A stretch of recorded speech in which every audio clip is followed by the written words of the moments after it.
जय हिंद जय भारत दोस्तों, स्वागत है आपका टैक्सेशन की दुनिया में और आपके फेवरेट चैनल सीएस वाला पर, जहां सिद्धांत बैच में सीएस एग्जीक्यूटिव मॉड्यूल 1 की जगह R2 होगा दोस्त यहां पर, क्योंकि पहले ये 1 में था सब्जेक्ट इनकम टैक्स सब्जेक्ट आपको पढ़ाने वाले हैं राम केशवानी सर।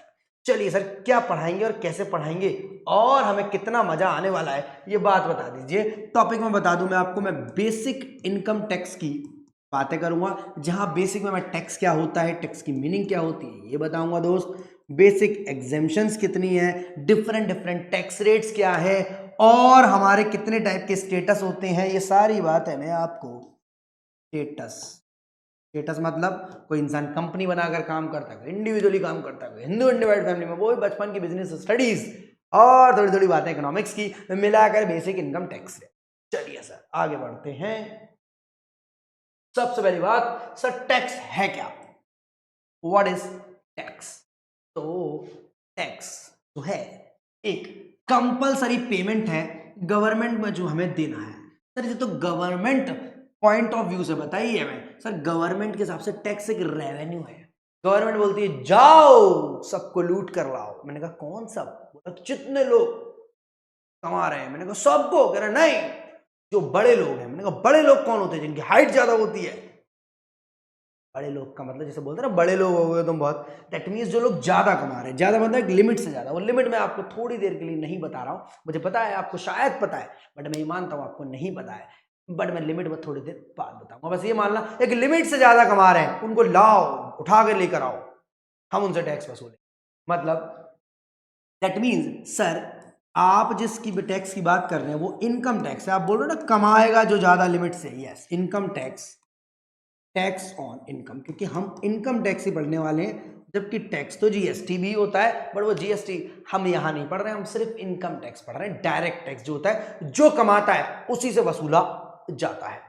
तो tax is revenue for the government collected from the public for the purpose of welfare of the public. ये बोला जाता है कि भाई हम आपसे टैक्स वसूल कर कोई जाति नहीं कर रहे हैं आप पर। आपसे जो हम पैसा ले रहे हैं उससे रोड्स बनाएंगे, डैम्स बनाएंगे, एक्सप्रेस वे बनाएंगे, ब्रिजेस बनाएंगे, आपके ही काम आने वाली चीज है। अगर आप हमें टैक्स समय पर नहीं दोगे तो रोडों पर गड्ढे होंगे, हाईवे नहीं बन पाएंगे।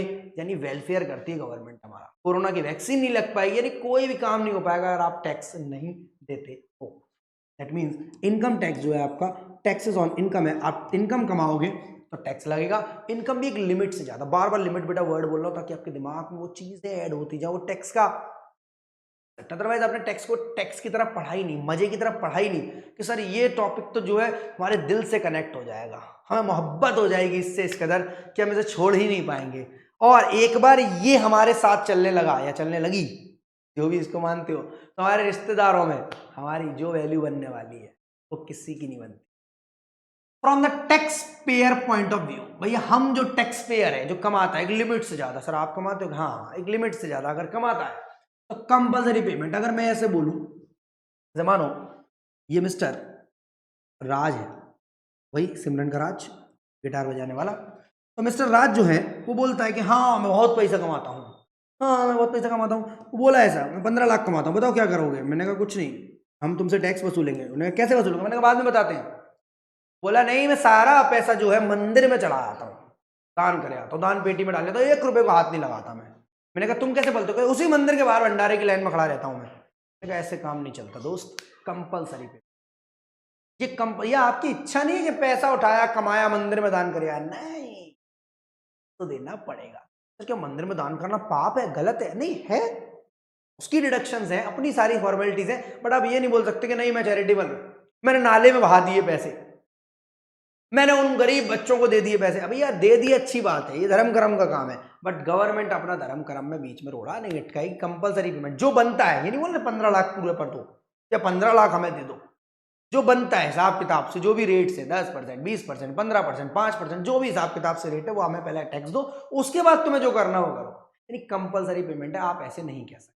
कॉन्सेप्ट समझ में आ रहा है? जी सर, आराम से प्यार से बहुत मजेदार तरीके से मैं आपके माइंड में सिर्फ बेटा चैप्टर वाइज कुछ ऐसा माइंड में ऐड करना चाह रहा हूं। आप टैक्सेशन को एक प्यार से अपने अंदर समाने की कोशिश करो। चैप्टर तो हम बहुत आराम आराम से पढ़ लेंगे, क्वेश्चंस कर लेंगे, एग्जाम इंपॉर्टेंट कर लेंगे, बट दिल से मोहब्बत होना बहुत जरूरी है और वो आई होप मैं करा दूंगा। चलिए सर, गवर्नमेंट के पास कॉन्स्टिट्यूशन ऑफ इंडिया पावर देता है 7 शेड्यूल में कि गवर्नमेंट, सेंट्रल गवर्नमेंट आप टैक्स लगा सकती हो इनकम पर। गवर्नमेंट कॉन्स्टिट्यूशन ऑफ इंडिया तो बाबा साहब अम्बेडकर जी ने लिखा था, 7 शेड्यूल में एंट्री नंबर 82 में ये पावर है। मतलब अगर मैं आज बोलूं कि रोड पर कोई भी 10,000 रुपए लेकर नहीं चल सकता, अगर कोई लेकर चलेगा तो मैं उस पर टैक्स लगा दूंगा। मैंने कहा कौन सा टैक्स? कहा यार इस टैक्स का नाम रखते हैं, लोग घूमते फिरते ज्यादा हैं, चलो टूरिस्ट टैक्स रख देते हैं। ये क्या टैक्स? ऐसी कोई एंट्री आपको पावर नहीं देती, ना यूनियन लिस्ट, ना स्टेट लिस्ट, ना कॉन्करेंट लिस्ट। दैट मीन्स शायद आप इस पर टैक्स नहीं लगा पाए, पर एंट्री नंबर 82 में कॉन्स्टिट्यूशन ऑफ इंडिया में ऐसे पावर देती है कि आप टैक्स लगा सकते। एग्रीकल्चर इनकम को छोड़कर other than agriculture. Other than agriculture क्यों? क्योंकि सर किसान भाइयों को छोड़ा गया है। बहुत पुराना नारा था, जय जवान जय किसान। ये जवान वो नहीं जिसको आप समझ रहे हैं शाहरुख खान नहीं, ये जवान हमारे लिए जो बॉर्डर पर सरहदों पर लड़ते हैं, गोलीबारी झेलते हैं या गोलीबारी करते हैं, उनके लिए नारा है जय जवान जय किसान। इसमें किसानों को छोड़ा गया। सर जवानों को भी छोड़ा गया क्या? नहीं, actions on other than agriculture income. Other than agriculture income मतलब जो किसान भाई हमारे लिए खेत में अन्न उगाते हैं, हमें खाने पीने की व्यवस्था कराते हैं, उन पर हम टैक्स लगाएंगे। सेंट्रल गवर्नमेंट मना करती है, स्टेट की मर्जी है, वो लगाए तो लगा सकती है, वो अलग बात है, वो भी लगाती नहीं है।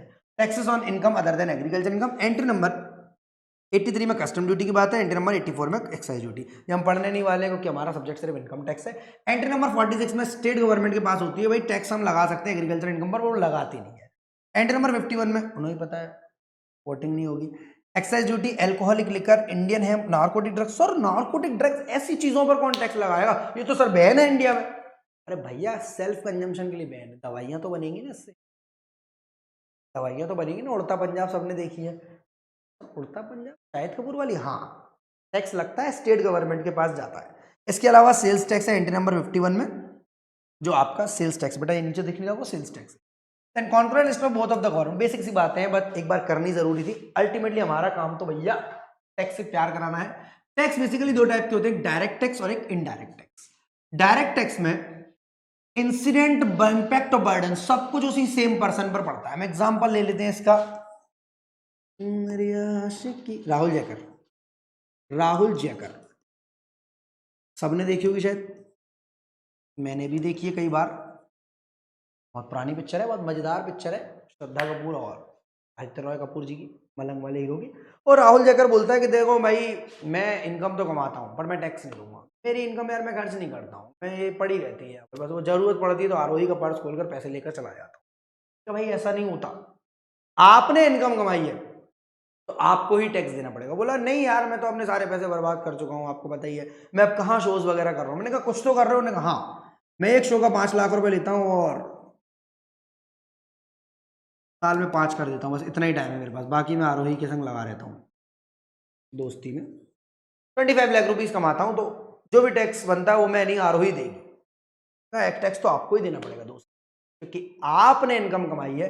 टैक्स जिस इंसिडेंट्स इंपैक्ट और बर्डन दोनों सब कुछ सेम पर्सन, या इंसिडेंस तो सेम पर्सन पर है पर इंपैक्ट और बर्डन अनदर पर्सन पर आता है, that is indirect tax. GST में आप डिटेल में इस चीजों को देखेंगे।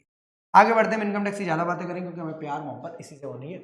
Source of tax, source of tax, ये क्या बात बोल दी इन्होंने sir. Source of tax, income tax act 1961 में लिखा गया है। मतलब इनकम टैक्स एक्ट 1961 में लिखा गया है 1961, ऑलमोस्ट आज से 62 ईयर्स पहले, ठीक है, 62 साल पुराना एक्ट है, बट आज भी एप्लीकेबल है, ऐसा नहीं खत्म कर दिया गया है। इसके जरिए इनकम टैक्स वसूलते हैं। सबको लगता है हम इनकम टैक्स एक्ट पढ़ने वाले, नहीं सर, हम income tax act, income tax rules, circular notification, judicial, और आप तो सीएस वाले प्यारे बच्चे हो, पता है ये सारी चीजें मिलाकर इनकम टैक्स लॉ बनाती हूँ कि हमारे कोर्स में इनकम टैक्स एक्ट नहीं इनकम टैक्स लॉ है। हम सारी चीजें पढ़ने वाले, judicial decision, tribunal, high court, supreme court, अगर कोई ऐसी बात होती है जो यहां नहीं लिखी मानो पर उस पर लड़ाई हो चुकी है डिपार्टमेंट और बंदे के बीच। सर डिपार्टमेंट कौन? इनकम टैक्स डिपार्टमेंट, हाँ इनकम टैक्स, उन पर कोई लड़ाई हो चुकी है, सुप्रीम कोर्ट ने जजमेंट दे दिया कि भैया ये बात ऐसे मानी जाएगी, अब हम मानते हैं ये इनकम है तो सब मानो ये इनकम है, हम मानते हैं इनकम नहीं है सब मानो ये इनकम नहीं है, तो उस केस में जजमेंट, जहां लड़ाई दंगे ऐसी कोई स्थिति आ जाती है। चलिए सर आगे बढ़ते, छोटी छोटी बातें हम इनकम टैक्स लॉ पढ़ने वाले, इसके अंदर ये सारी चीजें आती है। इनकम टैक्स जो है sir, title extend and commencement income tax act में हिसाब से पूरी इंडिया में लगता है 1 अप्रैल 1962 के बाद एक इंडिया में लगने लगा है। एक्ट 61 का है पर एप्लीकेबल 62 में। आगे बढ़ते हैं सर। इनकम टैक्स एक एनुअल टैक्स है। एनुअल टैक्स मतलब ऐसे एनुअल फंक्शन होता है साल में एक बार, ये भी साल में एक बार। मतलब आप अगर 1 अप्रैल 2022 से 31 मार्च 2023 तक इनकम कमाते हैं, आप अगर 1 अप्रैल 22 से 31 मार्च 2023 तक इनकम कमाते हैं, इसको बोलते हैं फाइनेंशियल ईयर 22-23।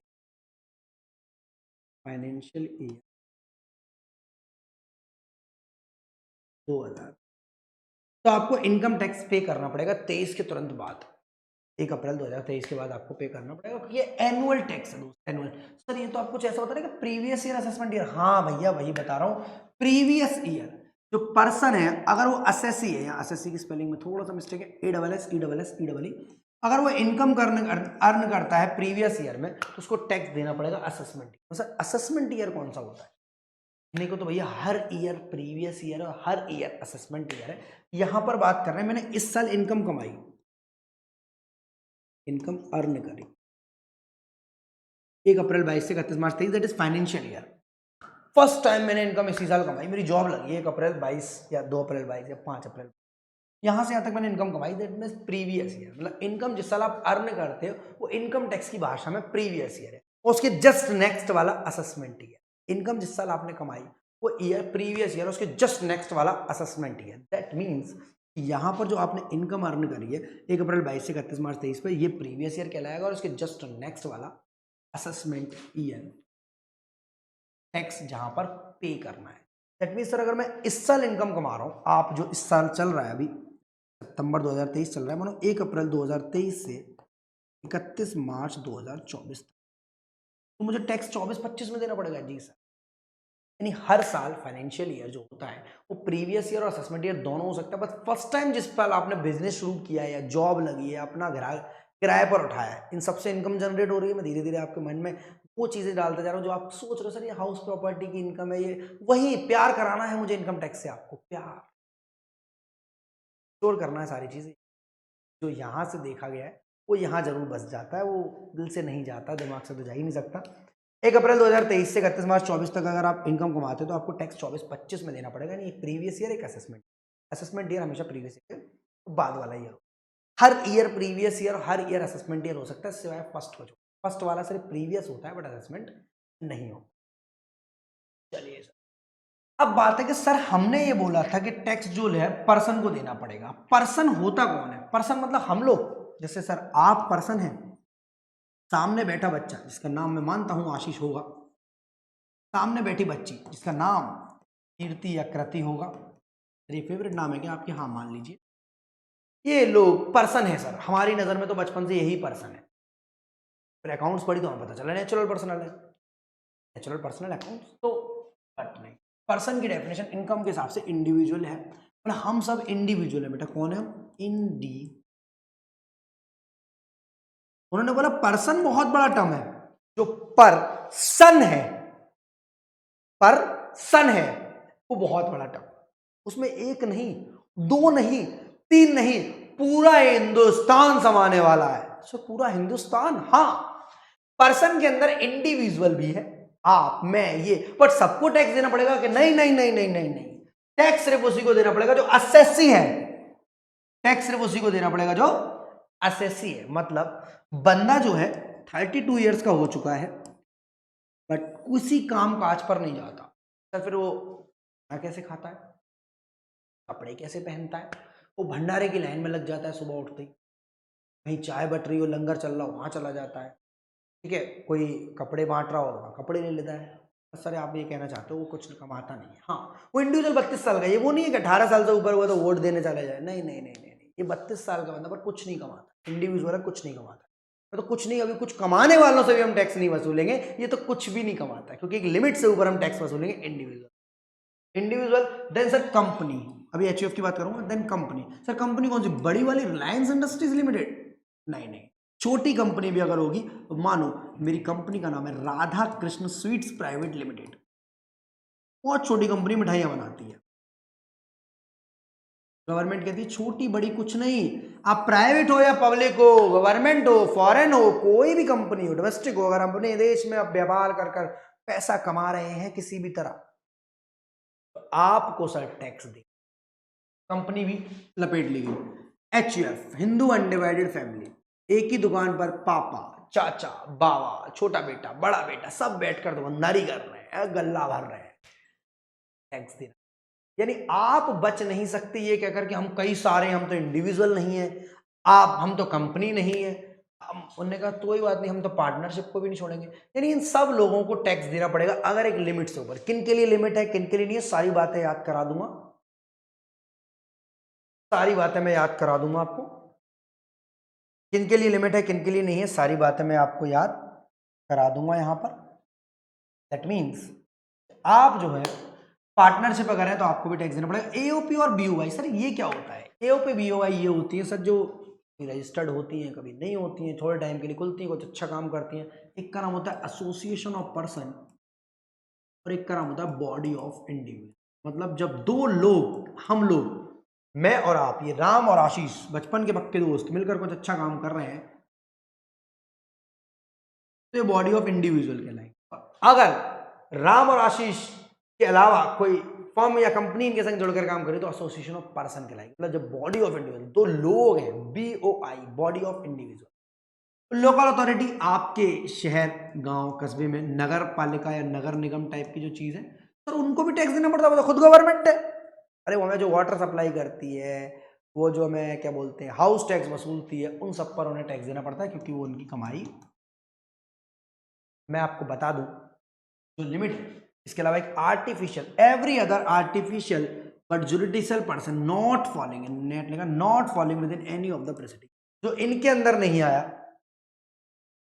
क्लासेस है बेटा, कुछ चीजें इसमें ऐसी हैं जो मिस्टेक है, एडिटर की मिस्टेक है, PPT वाले की थोड़ी सी सेट कर लेना।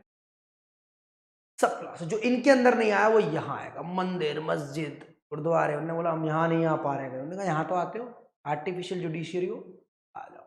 चलिए सर, माइनर चाइल्ड, सर ये भी छोटा बच्चा, छोटा बच्चा क्यों है सर? 18 साल से पहले तो वोट नहीं दे सकता, वो वोट नहीं दे सकता, पर उसने कमा लिया, DID में गया, डांस कर कर आया और बोला मेरी इस सफलता के पीछे मम्मी पापा का बहुत बड़ा हाथ है, मम्मी मुझे डांस सिखाती थी, पापा क्लास ले जाते थे।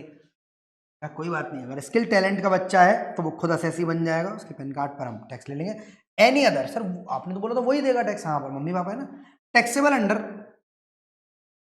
The hands of parents. यानी क्या है यार, इन हैंड्स ऑफ पेरेंट्स। अगर वो छोटा बच्चा अदर स्किल टैलेंट से नहीं कमाता, किसी और वजह से कमा पा रहा है, तो उसकी पेरेंट्स साइड का पैसा देंगे। पर्सन के डेफिनेशन बेटा ये बेसिक बातें थी आपकी। क्या क्या बातें हैं सर इसके अंदर? सर इसके अंदर इंडिविजुअल, HUF, कंपनी। अब मेरी एक छोटी सी बात जो हर एक जना बोलता है, सलमान भाई का डाला था, मुझ पर एक एहसान करना, मुझ पर कोई एहसान ना करना, सेम इसी तरह से छोटी सी बात है। Every assessee is a person, every, ये असेसी बेटा इधर लिखा था ना, person assessee, every assessee is a person, मुझ पर एक एहसान करना टाइप। एवरी असेसी एक पर्सन है, हर असेसी एक पर्सन है, but every person is not an assessee. तो ये क्या बात हुई बेटा? इस पर क्वेश्चन आ जाता है कई बार। दैट मीन्स कि आप और मैं इंडिविजुअल है बट पर्सन है।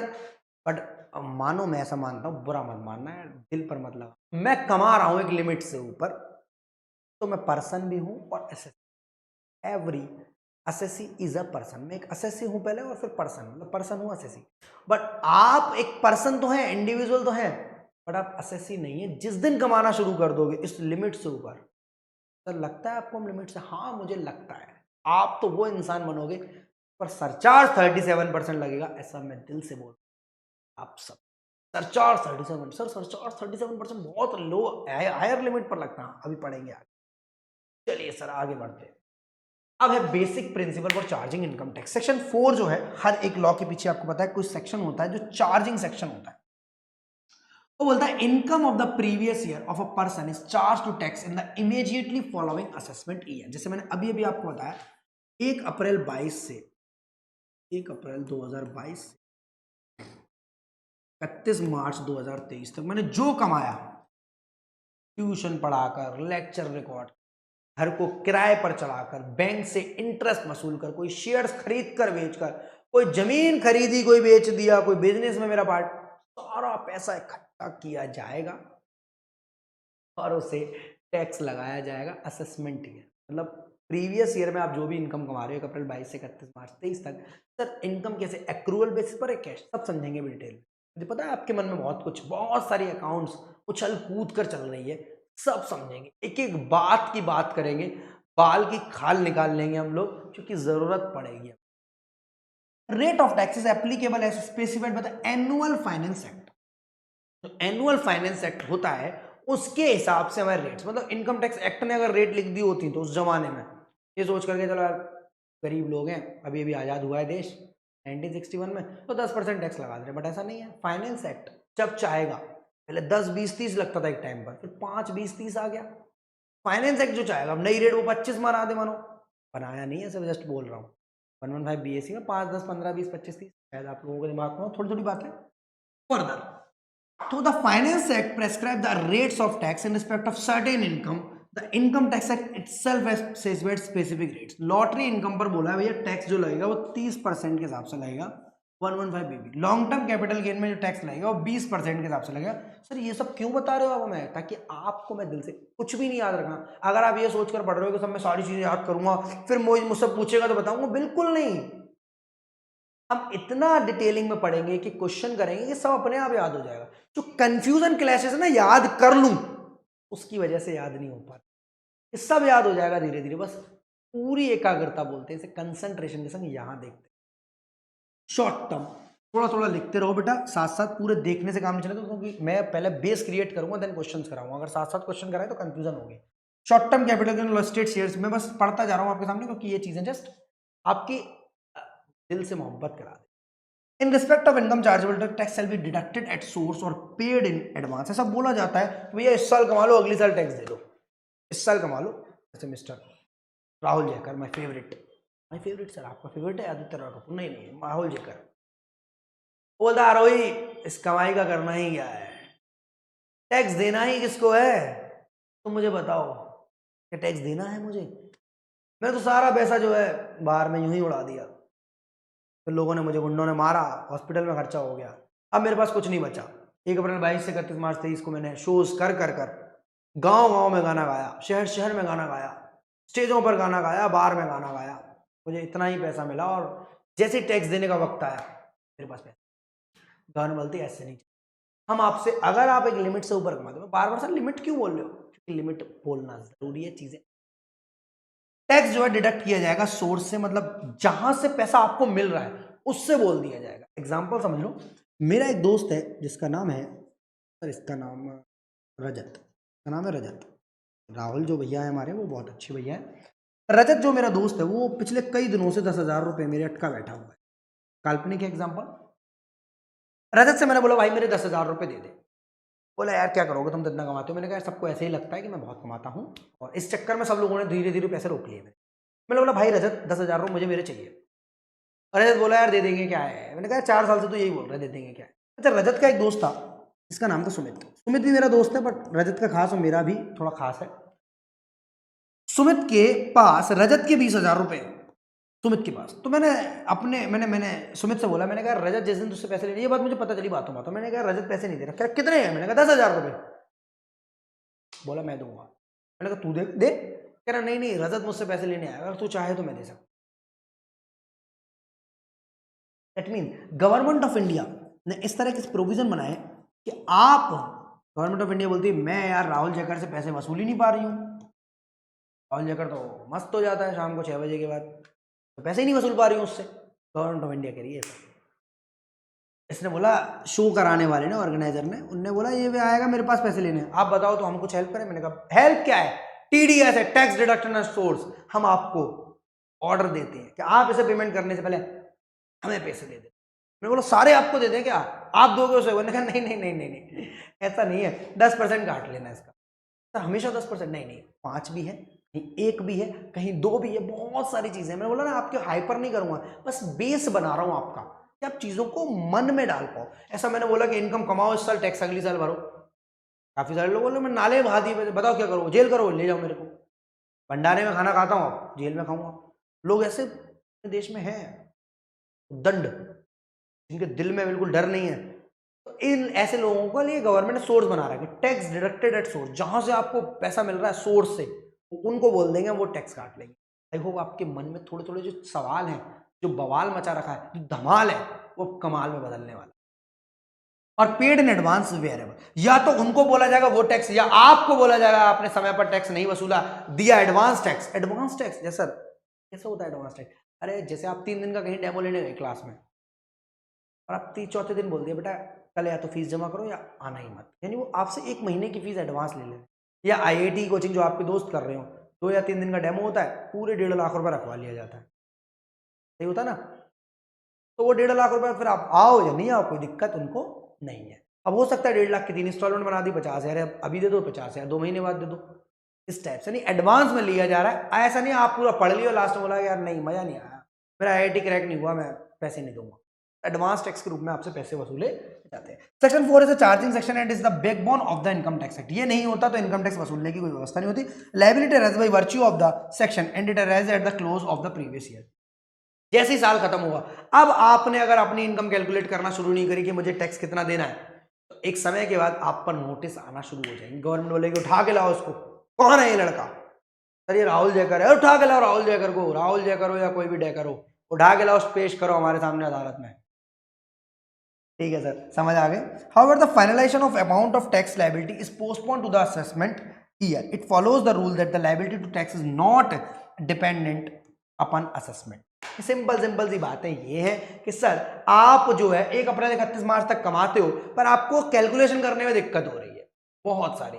आपका बिजनेस इतना बड़े लेवल पर है कि प्रॉफिट कैलकुलेट करने में दिक्कत है, डेप्रिसिएशन लगाना है, इंटरेस्ट माइनस करनी है, स्टेशनरी, बहुत सारी कलेस है। आप तो गवर्नमेंट आपको बोलती है हम टाइम दे रहे हैं आपको। उन्होंने कहा कितना? उन्होंने कहा देखो 31 जुलाई अगली वाली। अगर आप छोटे मोटे आदमी, छोटे मोटे आदमियों को 4 महीने, अप्रैल मई जून जुलाई, हाँ थोड़े से बड़े हो 30 सितंबर, और बहुत बड़े हो 30 नवंबर। जो बच्चे इनकम टैक्स एक्स्ट्रा लेवल पर पढ़ के बैठे वो समझ गए, मैंने 3 रिटर्न्स वाली डेट बता दी आपको, 31 जुलाई, 30 सितंबर और 30 नवंबर। मैं डिस्क्लोज नहीं करूंगा कहानी, बस बेस बना रहा हूं आपकी। मतलब कमाया आपने इस साल है, टैक्स आपसे वसूला जाएगा 1 अप्रैल 2023 के बाद, बट कुछ पैसा टैक्स डिडक्टेड सोर्स में, कुछ आपने अपनी मर्जी से एडवांस टैक्स में जमा किया है। ये सारी बातें, और आपको समय दिया जा रहा है ये वाला। सिर्फ बेसिक कॉन्सेप्ट है बेटा, छोटी छोटी बातें करेंगे तो आपके दिमाग पर लोड ना जाए, छोटे छोटे क्वेश्चंस हो जाए हमारे। Assessment year means the period of 12 months commencing on the first day of April every year. भैया हर साल, मैंने बोला प्रीवियस ईयर, और हर साल असेसमेंट ईयर होता है, बट 1 अप्रैल 22 से 31 मार्च 23 पहली बार ही मेरी नौकरी तब लगी, माँ मेरी नौकरी लग गई। कौन सी कंपनी में? मेरी नौकरी लगी है राम भरोसे ढाबे पर। अरे वाह ही वाह, राम भरोसे ढाबे पर, और मुझे पर महीना 60,000 की सैलरी दे रहे हैं। बोला राम भरोसे या कोई भी भरोसे हो, 60,000 की सैलरी है तो मिठाइयाँ मार दो मोहल्ले में। बोलो बच्चे ने होटल मैनेजमेंट किया हुआ था हमारे, ठीक है, झूठ बोल दो 4 IIT खड़गपुर से, अरे वहां का होटल मैनेजमेंट होता है। अरे सर किया था, राम भरोसे ढाबे पर जॉब करता है। बोले राम भरोसे private limited, RB private limited में हमारा लड़का जॉब करता है, RB होटल्स में हमारा बच्चा जॉब करता है, 60,000 की सैलरी, 7.5 लाख रुपए वाला पैकेज है उसका। बताइए किसकी लड़की उससे रिश्ता करना चाहती है? लड़की ने बोला अच्छा, यानी आप इस साल कमाते हैं तो आपको TDS काटा है। उन्होंने कहा बात की बात है सर, आप भी पढ़ी लिखी है? उन्होंने कहा हाँ, CS एग्जीक्यूटिव पास किया है मैंने। प्रीवियस ईयर में, ये प्रीवियस ईयर है बेटा फर्स्ट, इससे पहले वाला उसका ना कोई प्रीवियस ईयर नहीं था, यानी अब इसका असेसमेंट ईयर शुरू होगा। असेसमेंट ईयर 2023-24 जो हमको पढ़ने वाले, असेसमेंट ईयर 2023।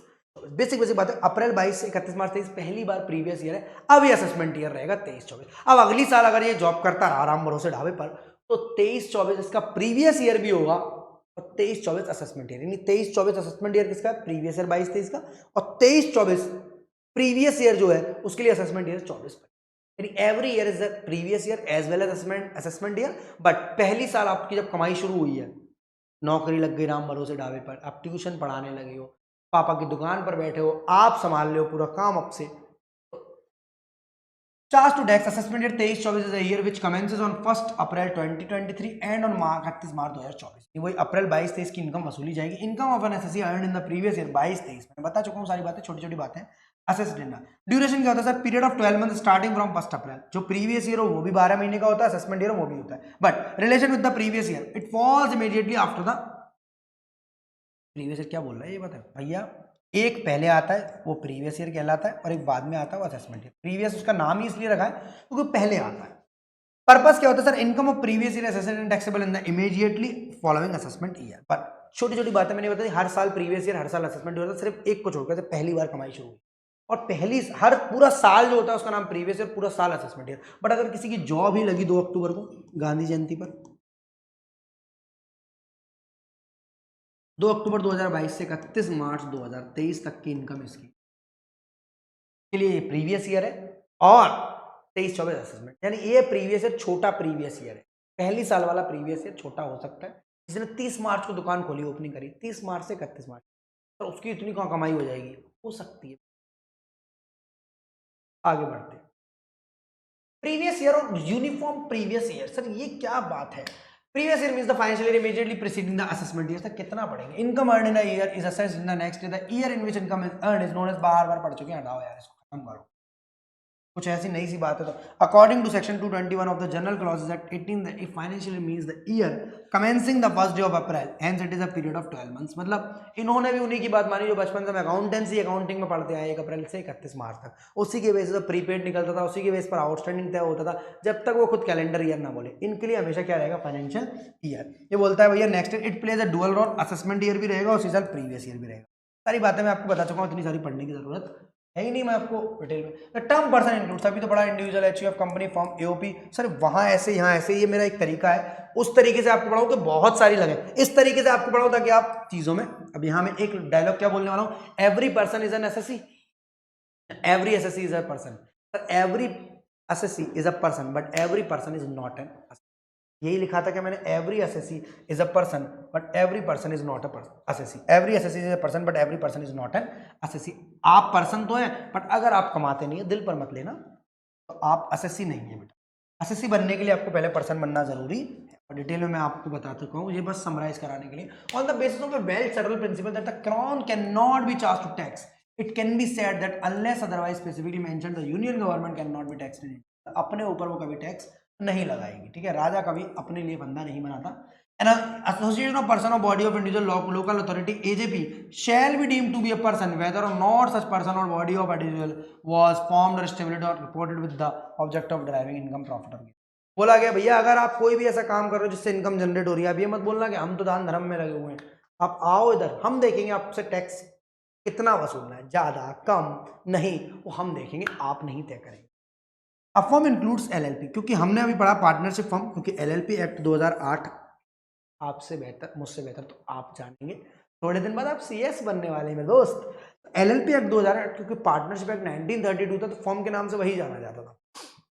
घर में अभी कोई बहुत साल पहले से एक ही बेटा था मम्मी पापा को, वो बेटा कम से कम हो गया 35 साल का।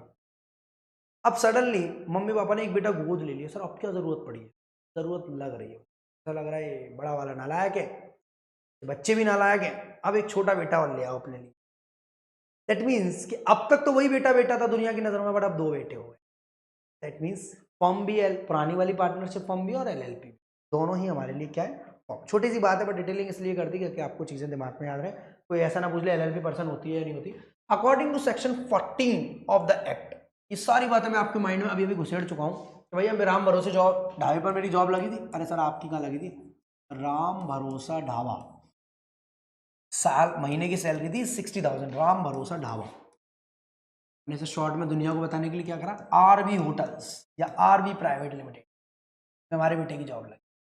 यानी अगर आप सैलरी कमाते हो, सर हमने तो बचपन से याद है सैलरी हमारा एक्सपेंस होता है, तो याद था salary is an expense, salary is an expense, salary पहली बार इनकम है, फीलिंग लो ऐसी वाली।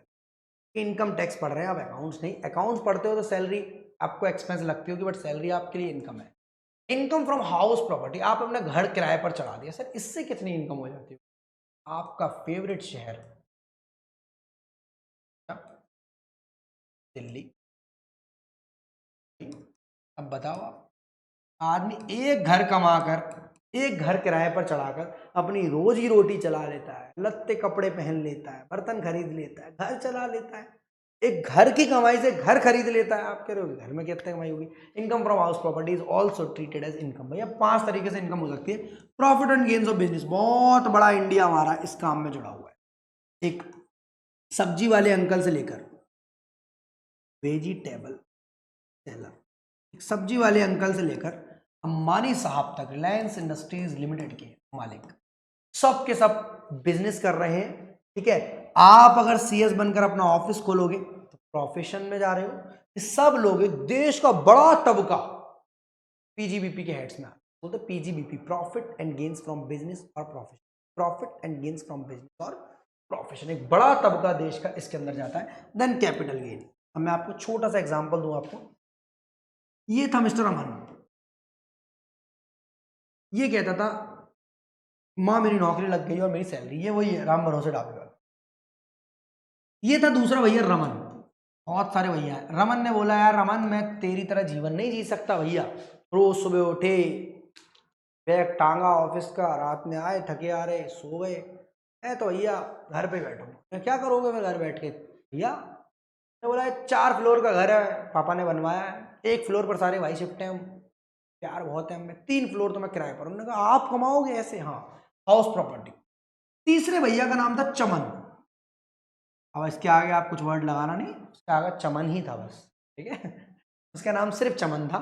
चमन बोला यार तुम क्या, ये छोटी सी नौकरी, वो 2 किराए पर घर, मैं तो बिजनेस करूंगा। मैंने कहा काय बात कर, कह रहा वो मैं कुछ भी करूँ, लकड़ी के स्टूल बनाकर बेचूंगा, आपको कोई दिक्कत? प्लास्टिक की चेयर बनाकर बेचूंगा, जूते बेचूंगा, कपड़े बेचूंगा। मैंने कहा भैया क्या करेगा तू? मॉल खोल लूंगा, कुछ भी करूँ। Profit and gains from business और प्रॉफिट। चौथे भैया का नाम था दमन। उन्होंने बोला क्या टेंशन वाली बात। उनने बोला देखो अमन नौकरी पर जाता है दूसरों की सुनता है, रमन तू किराएदारों की सुनता है। ठीक है, किराएदार कहते कभी पानी नहीं आ रहा, कभी लाइट नहीं आ रही, कभी हमारे घर में से ये दिक्कत हो रही है, छत टपक रही है और बड़ी वाली रॉड नहीं जल रही। मतलब चमन कहता तेरे तेरे पास तो दुनिया के लोग परेशान होकर आते हैं। दमन कहता देखो मैं एक जमीन खरीदूंगा सामने वाले घर वाले, प्लॉट ऑफ लैंड खरीदूंगा और 2 साल बाद 3 साल बाद जैसे इसकी कीमत बढ़ेगी मैं बेच दूँ। मैं बोला तो क्या उससे कमाई नहीं होती? उन्होंने कहा होती है। मैं कब मना कर, मैं ज्वेलरी खरीदूंगा और बेच दूंगा। मैं आपके दिमाग में बहुत कुछ डाल रहा हूँ, अगर आपको दिमाग में चीजें आ रही हो। मैं इस कंपनी के शेयर्स खरीदूंगा, बहुत अच्छे चल रहे हैं इस समय, और कुछ दिनों बाद बढ़ेंगे तो बेच दूंगा। इंडिया केमिकल्स, HP के, इसके BPCL के खरीदूंगा और फिर बेच दूंगा। यानी मैं तो कैपिटल गेन की इनकम कमाऊंगा, थोड़ी बड़ी, उसमें हेडक थोड़ी कम है। और लास्ट वाला भाई का नाम था, इसका नाम क्या रखें यार, अमन रमन समन चमन दमन सब तो हो गया, इसका नाम रखते हैं बमन, धमाल वाला बमन। ये बोला सॉरी पप्पा जी सॉरी जी पप्पा बोल। उसने बोला तू क्या करेगा, इनने तो सबने डिसाइड कर लिया। उन्होंने कहा पापा ये जो दमन है ना, ये अपने आप को होशियार समझता है, ये घर खरीदूंगा फिर बेचूंगा ज्वेलरी, कितना इन्वेस्टमेंट करता है। मैं तो बैंक में FD करा लूंगा, किसी कंपनी के बहुत सारे शेयर्स खरीद लूंगा। उन्होंने कहा बात तो वही है बे, वो क्या अलग थोड़ी ना, नहीं पर बेचूंगा एक भी नहीं, यहाँ से डिविडेंड कमाऊंगा और यहाँ से इंटरेस्ट कमाऊंगा, मौज उड़ाऊंगा मैं, यहाँ से डिविडेंड यहाँ से इंटरेस्ट। आई होप मेरी छोटी छोटी बातों ने आपको थोड़ा मनमोहित कर दिया होगा कि मैं आपको इनकम टैक्स मजे से पढ़ा सकता हूँ। For computation of income all taxable income should fall under any of the 5 heads, या तो इन 4 में आ जाएंगे, अदरवाइज लास्ट वाले का नाम ही रखा अदर सोर्स, जो कहीं नहीं आया वो यहाँ आ जाएगा। अमन ने सोचा मैं नौकरी कर कर कमा रहा हूँ, रमन ने सोचा मैं किराएदारों से पैसा ले रहा हूँ। ये 5 टाइप की इनकम। सर अगर कोई ट्यूशन पढ़ा रहा है तो क्या होगा, अगर ट्यूशन रजिस्टर्ड इंस्टीट्यूट वगैरह खोलकर पढ़ा रहा है PGBP, नॉर्मल महाराज अदर सोर्स। तेरा नंबर ऑफ, मतलब जो इनकम यहाँ 4 में नहीं जा पाई वो आपकी जाएगी अदर सोर्स। लास्ट वाले के लिए लिखा है income as mentioned above if any type of income does not become part of any of the above mention, मतलब इन 4 हेड्स में नहीं गई कोई, पता ही नहीं चल पा रहा वो सैलरी की कम है, कैपिटल गेन की, हाउस प्रॉपर्टी की, तो 5th वाला रेजिडुअल हेड है, सारी इनकम यही, मतलब रेजिडुअल हेड्स मतलब बहुत सारी इनकम की लिस्ट होगी जो धीरे धीरे इनकम फ्रॉम अदर सोर्स का पार्ट, वो लगेगा ऐसी इनकम का सोर्स ही नहीं है, बट गवर्नमेंट को लगता है इनकम है, लोग इनकम कमा रहे हैं पर टैक्स नहीं देते तो अदर सोर्स में डाल देते। आगे बढ़ते हैं।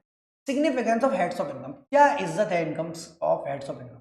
Income chargeable under a particular head can not be charge under any other heads, मतलब अगर अमन को सैलरी हेड में टैक्सेबल कर लिया गया है तो वो HP हेड में टैक्सेबल मर्जी से भी नहीं हो सकता और हम कर भी नहीं सकते। अगर कैपिटल गेन में दमन को टैक्सेबल कर लिया गया है तो अब वो PGBP में टैक्सेबल हो भी नहीं सकता और हम कर भी नहीं सकते। मतलब एक बार आप एक हेड्स में इनकम में टैक्स हो गए तो if any income is charge under wrong head of income the assessee may lost the benefit of deduction available to head under the other. अगर कोई गलती से इधर की जगह उधर खड़ा हो गया, ठीक है, यानी हमारे यहाँ पर शहर है आगरा और आगरा से आप दिल्ली जाते हो, इसी रूट पर आगरा से दिल्ली जाने की बसें मिलती है और उसके बगल वाले रूट से आगरा से लखनऊ जाने वाली बस। अब गलती से बिना पूछे गलत रास्ते पर इस वाले रूट पर खड़ा होना था, उस वाले रूट पर तो आप लखनऊ पहुंच जाओगे नहीं पहुंच जाओगे। अगर आप लखनऊ पहुंच जाओगे तो क्या दिल्ली की जो सुनहरी वादियां हैं आप उनका मजा ले पाओगे? तो अच्छे रोड से नहीं सर, अगर आप एक हेड में चले गए तो आप उसी हेड के हो गए। अगर आप उसके साथ गए हो डेट पर तो भूल जाओ वो मिलेगी आपको उस गेट पर। यानी अगर आप ए के संग चले हो डेट पर तो बी नहीं मिलेगी आपको उस गेट पर। Distinguish between gross total income and total income, क्या फर्क होता है? टैक्स और इनकम तो पता है, पर टैक्स इस पर लगता है उस पर लगता है। बात करेंगे सर GTI और TI, बचपन वाला गेम याद आ रहा है, grand theft GTI। Gross total income, gross का मतलब हमेशा से घर में सिलेंडर देखा है आप लोगों ने? अगर आता हो तो कई बच्चों के पाइपलाइन आ रही होगी, बट आज भी जैसे हम जैसे अच्छे लोग, कम अच्छे लोग, आप बहुत अच्छे लोग हैं तो आपके सिलेंडर आता है गैस का, उस पर ग्रॉस वेट और नेट वेट, मतलब सिलेंडर में गैस का अमाउंट क्या है और गैस सिलेंडर, मतलब ग्रॉस वेट हमेशा ज़्यादा होता है और नेट जनरली कम होता है। गैस 14.2 किलोग्राम्स की हमारे यहाँ चलती है और सिलेंडर का वजन शायद 30.8 या 29.2 होता है। तो बचा हुआ सिलेंडर का वजन है, तो खाली सिलेंडर तोलो भरा तोलो, किसने किसकी मारी गैस में। तो ग्रॉस टोटल मतलब ग्रॉस हमेशा बेटा जाता है, जैसे ग्रॉस प्रॉफिट आपने देखा था is the aggregate of income. आपने मान लो एक बंदा है जो नौकरी भी करता है आधा दिन, फिर दुकान पर आके बैठ जाता है, प्रॉफिट कमाता है, घर किराए पर चला रखा है, हाउस प्रॉपर्टी की इनकम कमाता है, ठीक है। एक सामने वाला प्लॉट ले रखा है 2 साल पहले, अब वो बेच रहा है, अब उसमें प्रॉफिट हुआ, कैपिटल गेन। बैंक से ब्याज आती है, दुनिया की सारे एड्स में उसी का, सारे एड्स में अपन का बोल वाला। Gross total income is the aggregate of income under all 4 heads of 5 heads of income then set for then after adjusting the set off and carry forward. Sir ये क्या वर्ड है set off and carry forward? पूरा chapter है, अब ये मानो कुछ है ही नहीं, बस इन पांचों इनकम्स को जोड़ दें। सेट ऑफ कैरी फॉरवर्ड वगैरह की बात नहीं करते हम, जो चैप्टर अभी डिटेलिंग में जाऊंगा ही नहीं, आप लोगों को यहाँ दर्द होना शुरू हो जाएगा। जैसे इनकम टैक्स पहले बेकार लगी थी ऐसी फिर लगी। पर टोटल इनकम को बोला गया भाई total income means the total amount of income refer to in section 5 computed in the manner let down in this section. Sir ये क्या बात है, दोनों बताना क्या चाह रहे हैं? मैंने बोला सारी इनकम जोड़ो, सेट ऑफ कैरी फॉरवर्ड को अभी 2 मिनट के लिए छोड़ो, बोला आफ्टर कंप्लीटिंग, अभी दिमाग में दिक्कत करेगी। बट इस सेक्शन 5 में क्या बोल रहा है? बोला भाई टैक्स हम इस पर नहीं लगा सकते, इस पर लगाएंगे। इसका मतलब अच्छी और सच्ची कौन सी है ये, पर इसके बिना वो नहीं निकाली जा सकती। Gross total income is not required to be rounded off. भैया अभी राउंडिंग ऑफ की बात करेंगे तो ग्रॉस टोटल इनकम को आप राउंड ऑफ नहीं कर सकते, बट टोटल इनकम को आपको राउंड ऑफ करनी पड़ेगी। सर राउंड ऑफ क्या होता है? राउंड ऑफ मानो मेरी इनकम है 14,15,299, 14,15,300, मेरी इनकम है 12,15,141, राउंडिंग ऑफ 140, यानी आप राउंडेड ऑफ नियरेस्ट मल्टीपल 10 पर करते हो या 100 पर करते हो। Gross total income includes income which is subject to club, no adjusted is required against for such losses. Sir क्या बताना चाह रहा है? जीटीआई क्या कह रहा है, किसको इंक्लूड कर रहा है किसको exclude? GTI include income which is subject to club, जो भी क्लब होना चाह रही है, क्लबिंग ऑफ इनकम वाले चैप्टर में पढ़ेंगे। Current year losses and brought forward losses shall be adjusted head wise. यार इतनी बातें बताना क्या जा रहा है? ये सारा ड्रामा सेट ऑफ कैरी, आपसे समझो सारी इनकम को जोड़ दिया गया है बस, बहुत बढ़िया। Eligible deduction under chapter shall be reduced from total income to be drive.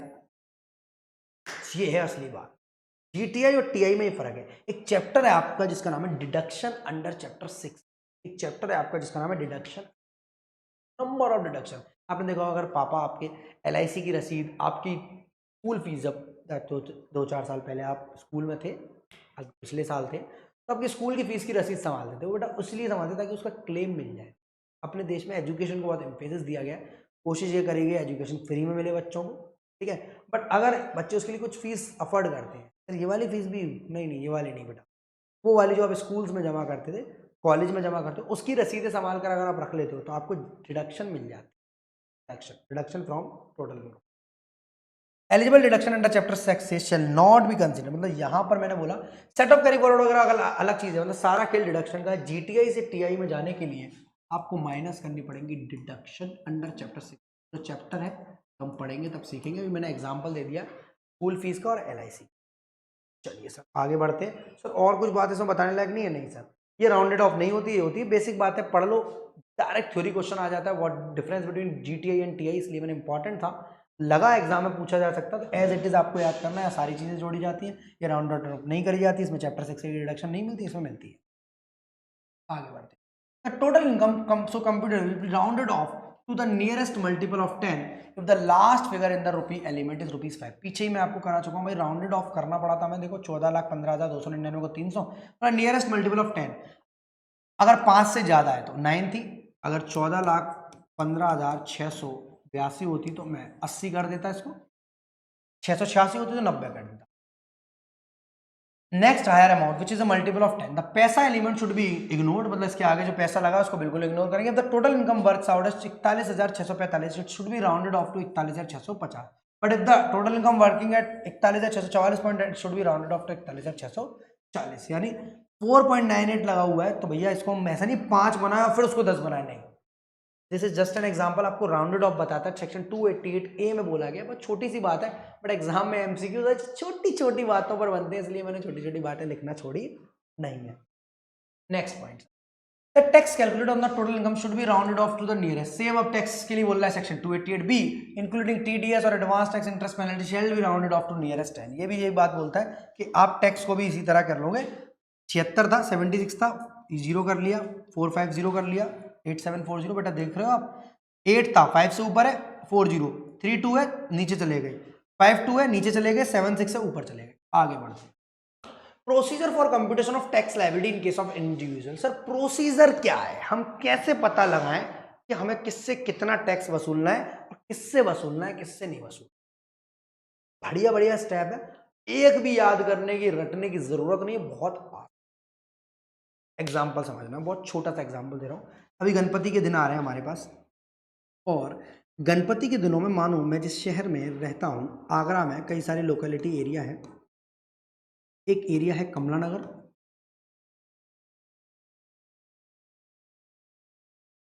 एक एरिया है दयाल बाग, दोनों आसपास ही बेटा, थोड़ी दूर पर है। एक एरिया है आपका कमला नगर और एक एरिया है दयाल बाग, दोनों जगह गणपति रखे जाते हैं अपने अपने। अब एग्जाम्पल समझना, अगर मैं कमला नगर में, मैं रहता दयाल बाग में हूं मानो, अगर मैं कमला नगर में अपनी नानी के यहाँ घूमने आया हूं, वो गणपति के चंदे वाले खड़े हैं, बोला भाई साहब चंदा दे दीजिए।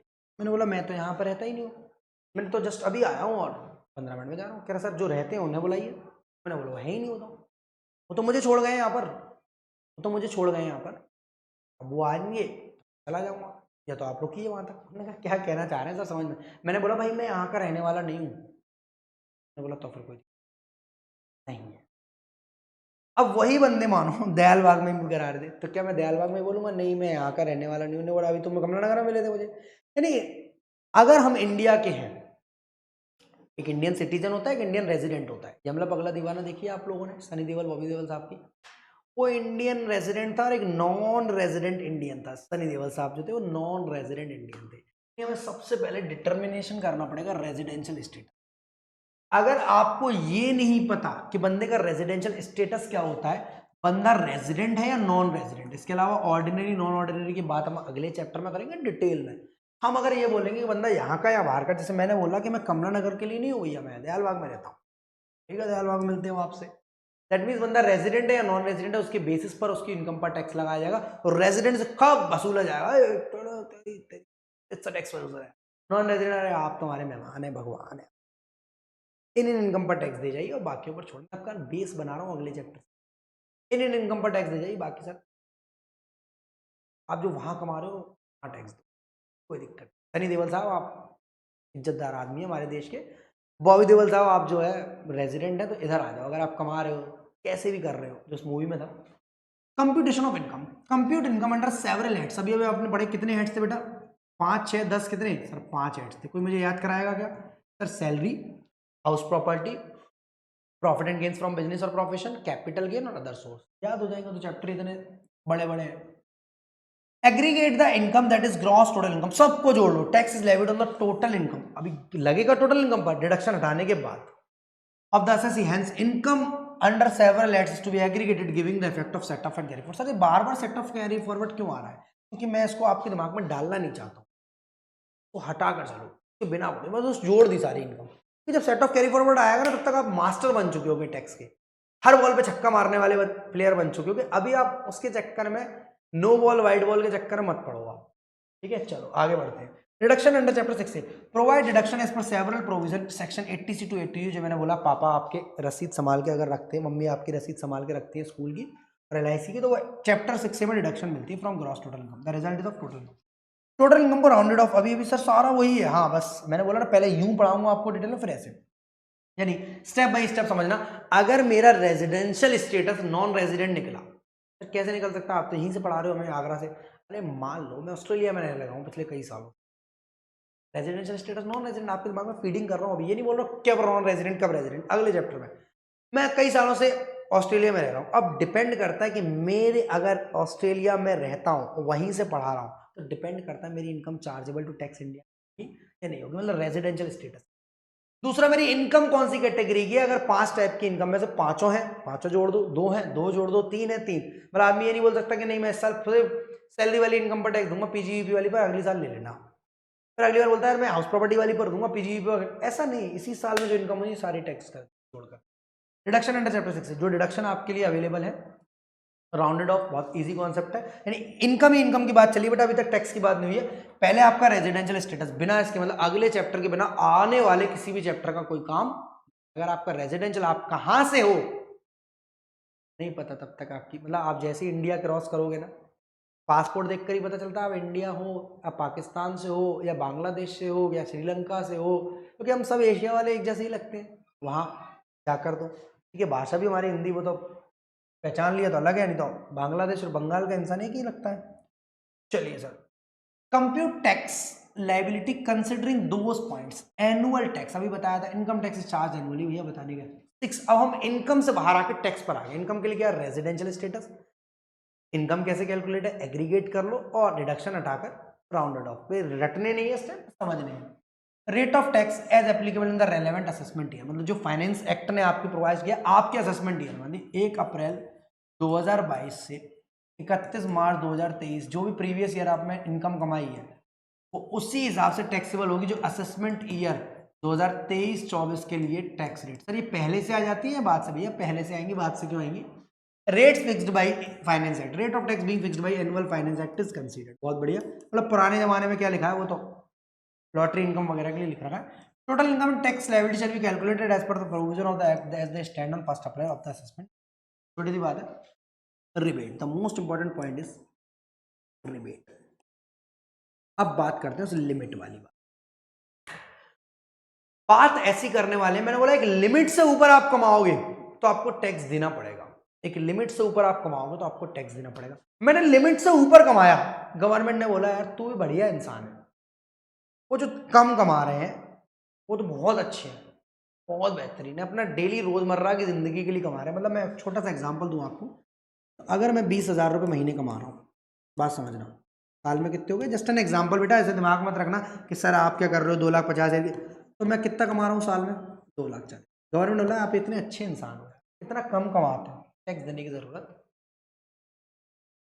अब मैं हूँ दूसरा, मेरा दोस्त है, उसकी सैलरी 30,000 रुपये महीना, तो साल में कितना कमा रहा है? 2 लाख, 3,60,000। गवर्नमेंट ने बोला भाई तुम्हें टैक्स देना पड़ेगा। बोला यार मेरा दोस्त तो देता नहीं, बस इतना सा फर्क है हमारे और उन्होंने बीच में कि वो 20,000 कमाते हैं, हम 30,000 कमाते हैं, और तुम हमसे टैक्स लोगे जी।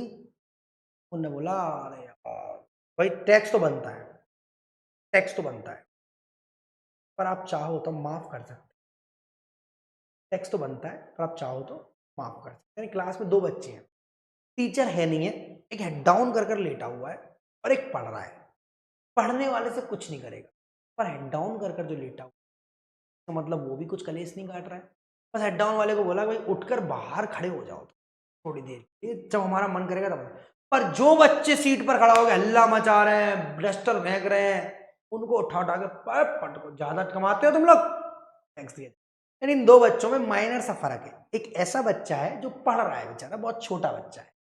एक ऐसा है जो पढ़ नहीं रहा, उसका मन नहीं कर रहा, बट वो मतलब थोड़े ज्यादा कमा रहा है, उसको हम पहले बुलाएंगे भाई टैक्स तो लगेगा, थोड़ी देर में खड़ा हो जा, फिर वापस आ। यानी इसको रिबेट के रूप में वापस कर देंगे। रेजिडेंट इंडिविजुअल, बेटा यहां से बात, ये रेजिडेंट इंडिविजुअल इस चैप्टर के लिए याद रखना है, रेजिडेंट वाला अगले में सीखेंगे कब रेजिडेंट कब non resident. Resident individual whose income does not exceed 5 lakh. मैंने एग्जांपल ही ऐसा लिया 30,000 के हिसाब से 3,60,000 होते हैं उसकी इनकम। पहली बात तो रेजिडेंट होना चाहिए बेटा, नॉन रेजिडेंट होगा ना, मतलब सनी देओल साहब अगर इंडिया में 3,60,000 कमाते हैं तो शायद उनको टैक्स देना पड़ेगा, क्योंकि 2.5 लाख रुपए तक छूट है। अब मैं आ गया उस लिमिट पर जिसकी मैं इतनी देर से बात कर रहा हूं। पर बॉबी देओल साहब रेजिडेंट इंडिविजुअल जो है उनके लिए अगर मैं बात करूं तो वो 5 लाख रुपए तक अगर कमाते हैं, इतना ही कमा पाते हैं वो, तो उनको रिबेट मिल जाएगी, मतलब टैक्स कैलकुलेट होगा और टैक्स लायबिलिटी जो भी बनेगी, मानो टैक्स लायबिलिटी बनी 10,000, तो उनसे बोला जाएगा 10,000 में से 10,000 घटाओ कितने बचे, उसने बोला 0, निकम मौज लो।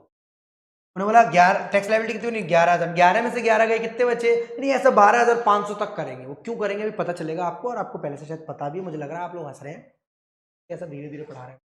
सरचार्ज हेल्थ एंड एजुकेशन से, तो राउंडिंग ऑफ टैक्स। एक बात बताओ, टैक्सेशन में कोई ड्रामा है या बस दो ही चीज है भाई, टैक्स लायबिलिटी लगेगी और रिबेट आएगी बीच में। अगर रिबेट आई तो आगे के स्टेप्स पर जाने की जरूरत है ही नहीं, क्योंकि जिनको रिबेट मिल जाती है उन्हें सरचार्ज देने की जरूरत नहीं पड़ती।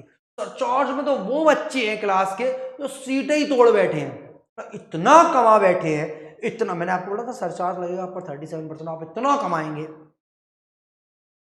सरचार्ज में वो बच्चे हैं, यानी अगर आपकी इनकम एसएससी की एक्सीड, जो वो है जो बेचारे लिमिट से तो ऊपर गए थे पर फिर वापस आ गए थे, ये वो है ना लिमिट ही क्रॉस कर दी। तो क्या लिमिट है हमें, अब राज बोल दूं, नहीं लिख दे रहा हूं, तक है इसको मैंने पीपीटी में शायद लिखना भूल, केबीसी वाली टीम की बात कर रहा हूं, आप 50 लाख रुपए चुके। उन्होंने बोला सर ये क्या, अब मैंने जैसे ही एक्सीड किया मेरे ऊपर सरचार्ज लग जाएगा, क्योंकि मैं सीएस एग्जीक्यूटिव इनकम टैक्स पढ़कर आया हूं, उसके बाद केबीसी खेलने आया हूं। उन्होंने बोला, अमित जी ने बोला अगला सवाल आपके, अगला सवाल, उन्होंने कहा 1 करोड़ रुपए, उन्होंने कहा ओ माय गॉड सरचार्ज लग, कितना, 10। अगला सवाल 2 करोड़ रुपए के, कितना, 15। अगला सवाल 5 करोड़ के लिए कितना सरचार्ज, 25%। अगला सवाल, उन्होंने कहा नहीं है सर 7 करोड़ रुपए, अरे सर 37%, यानी 50 लाख 1 करोड़ 2 करोड़ 5 करोड़, 50 लाख 1 करोड़ 2 करोड़ 5 करोड़, 50 लाख 1 करोड़ 2 करोड़ 5 करोड़। सर ये सरचार्ज की लिमिट है। यानी क्लास का वो बच्चा याद करो, रिबेट वाले के लिए क्या बोला था भाई 5 लाख रुपए तक तू कमाता है, और अगर तू रेजिडेंट इंडिविजुअल है, बच्चे यहीं पर खेल हो जाते हैं, अगर वो नॉन रेजिडेंट दे देगा क्वेश्चन में तो लिमिट बेटा फिर 2.5 लाख हो जाएगी। हेल्थ एंड एजुकेशन सेस आप पर 4% का लगेगा, अगर आप इस लिमिट पर राउंडिंग करेंगे। टैक्स की जो अभी पढ़कर आए इसको दोबारा पढ़ने की जरूरत नहीं है। यानी 5 पॉइंट हमारे इनकम को कैलकुलेट करने को, एक बार दोबारा देख लो कैसे, आप रेजिडेंट इंडिविजुअल है या नॉन रेजिडेंट है, उसके हिसाब से आपकी कौन सी इनकम टैक्सेबल होगी कौन सी नहीं। कंप्यूट करेंगे इनकम को आपको अलग अलग तरीके से, सैलरी पीजीवी, फिर सबको जोड़ेंगे, रिडक्शन देंगे और राउंड ऑफ कर देंगे। बहुत बढ़िया। नेक्स्ट 5 स्टेप कौन से, टैक्स के। टैक्स लायबिलिटी कैलकुलेट करेंगे, अगर रिबेट बीच में आ गई तो निकल लो भैया, अगर नहीं आई तो आगे बढ़ेंगे और हम आपसे क्या वसूलेंगे, सरचार्ज वसूलेंगे। क्या वसूलेंगे, सरचार्ज। कब, 50 लाख से ऊपर पार किया तो 10, 15, 25 और 37। आगे बढ़, अब आगे हमारी बेसिक चीज जिसके लिए मैं इतनी देर से इंतजार कर रहा था, यार कितनी थ्योरी कितनी थ्योरी कितनी थ्योरी, कब होगी खत्म। अगर आप इंडिविजुअल एचयूएफ एओपी बीवाई, पहली बात मुझे बताओ, ये सभी लोग ये सब लोग पर्सन है या नहीं है, सर है, और आर पर्सन की डेफिनेशन में लिखा। अगर ये एक लिमिट से ज्यादा कमाते, सर कौन सी लिमिट, आ गई वो घड़ी जो आपको पहननी है, आ गई वो घड़ी जिसका इंतजार था। अगर आप इंडिविजुअल है, चाहे एचयूएफ है, एओपी है, बीओआई है, एजेपी है, मतलब सर लोकल अथॉरिटी कहाँ है, नहीं वो नहीं है बेटा, सर कंपनी कहाँ है? नहीं वो नहीं है बेटा। सर पार्टनरशिप फंड कहाँ है? नहीं सर वो नहीं है। तो क्या करें फिर? इनके लिए अलग रटे, उनके लिए अलग? नहीं नहीं, उनके लिए कोई बेसिक एग्जामिशन नहीं है। यानी अगर आप एक लोकल अथॉरिटी हैं, अगर आप, मैं इसके संग वो पढ़ा रहा हूँ क्योंकि अब हमारा सेशन जोश में आ चुका, आप मेरे से वाकिफ हो चुके कि मैं आपसे क्या चाहता हूँ, आप मुझसे क्या चाहते हैं। अगर आप ये तीन टाइप के लोग हैं, अगर आप ये तीन टाइप के लोग हैं, लोकल अथॉरिटी, कंपनी और पार्टनरशिप फर्म, तो आप 1 रुपया भी कमाओगे आपको टैक्स देना पड़ेगा। कितना? अभी यानी इनके लिए कोई लिमिट नहीं है। मैं बोला आपके लिए लिमिट नहीं, आप पहले से ही इतने बड़े हैं। उन्होंने कहा कहाँ बड़े हैं हम तो, छोटी सी तो कंपनी हमारी, दो कमरे की कंपनी चलती है हमारी, हम ऑनलाइन शॉपिंग का ऐप चलवाते हैं। उन्होंने कहा भैया हमें पता है तुम खूब कमाते हो, कंपनी बनाई ना तुमने, ऐसा है तो इंडिविजुअल रहो। Individual HU of AOP BY AJP, इस टाइप की चीजें बेटा जितनी रटोगे तो नहीं आएंगी। मैं बोल रहा हूँ देख लो इन वाली आंखों से, इन वाली आंखों, एक बार देख लो। अगर 2.5 लाख रुपए तक, और क्वेश्चंस कराऊंगा तो सारी क्लियर हो जाएंगे, 2.5 लाख रुपए तक है, कोई टैक्स की जरूरत नहीं। यानी आप, मैंने अभी एग्जांपल दे ही चुका था, आप अगर यहां तक कमाते हो, मौज लो जिंदगी की। अगर आप यहां तक कमाते हो 5 लाख, मौज मिलेगी या नहीं मिलेगी, ये डिपेंड करता है कि आप कौन से इंसान हो। यानी आप सनी देओल हो या बॉबी देओल साहब हो। अच्छा सर आप तो दिल पर रट गई, आपको यमला पगला दीवाना। 2.5 लाख से फेवरेट है क्या? नहीं नहीं, फेवरेट तो मेरी कुछ और है। 5 लाख पर 5% मनी, अगर आप सनी देओल हो 5% लगेगा ही लगेगा। बॉबी देओल हो तो लगेगा 12,500 तक, और फिर वापस तभी तो 12,000। अगर आप 5 और 2.5 में से माइनस करोगे तो बेटा 2.5 लाख से, 5 लाख में से 2.5 लाख गए कितने बचे? 5 लाख में से 2.5 लाख गए कितने बचे सर? 2.5 लाख, 2,50,000। 5% उस पर कैलकुलेट करोगे तो कितना आएगा? 12,500। ये टैक्स तो लगा। बच्चे को हाथ खड़ा कर दिया, एंड सब 5 डॉलर में चल नीचे आ, बैठ गया क्लास में। यानी 12,500 रुपए तक आपको क्या दे दी जाती है? रिबेट अंडर सेक्शन 87 है। एक क्वेश्चन जरूर आएगा, इसलिए बार बार एम्फेसिस दे रहा हूँ। थ्योरी पर आएगा जीटीआई टीआई का शायद, और इस पर रिबेट का आ सकता है बच्चे। चलिए sir, for senior citizen resident individual age 60 years और मोर। अरे हमारे देश में बुजुर्गों की बहुत इज्जत है, ठीक है, ट्रेन में किराया भी कम है, वैसे भी हमें पैर छूने पड़ते हैं। अब हम अगर बात करें हमारे अनिल कपूर साहब की, अनिल कपूर लगते तो नहीं है बट हैं तो सही, सब लोग जानते होंगे। रेस 2, रेस 3, राम लखन झकास ऐसे करके बोलते हैं वो।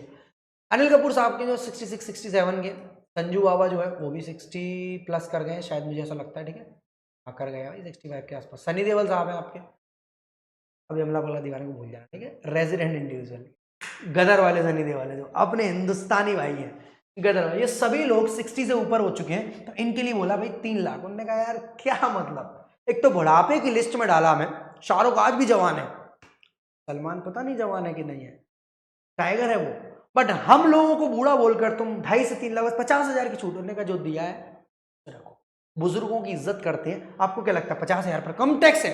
50,000 पर भी 5% से कैलकुलेट किया जाए साहब तो 2,500 का टैक्स तुला जाता है। फिर हेल्थ एजुकेशन टैक्स लगाया जाता है। हमने कहा ठीक है साहब, झकास। अनिल कपूर बोला झकास, दैट मीन्स कि वहां पर आपने 3 लाख की लिमिट कर दी। एकदम याद करा दूंगा बेटा, अगर ऐसे करके पढ़ा दिया तो यार हमारे और सबके पढ़ाने में क्या अंतर रह जाएगा।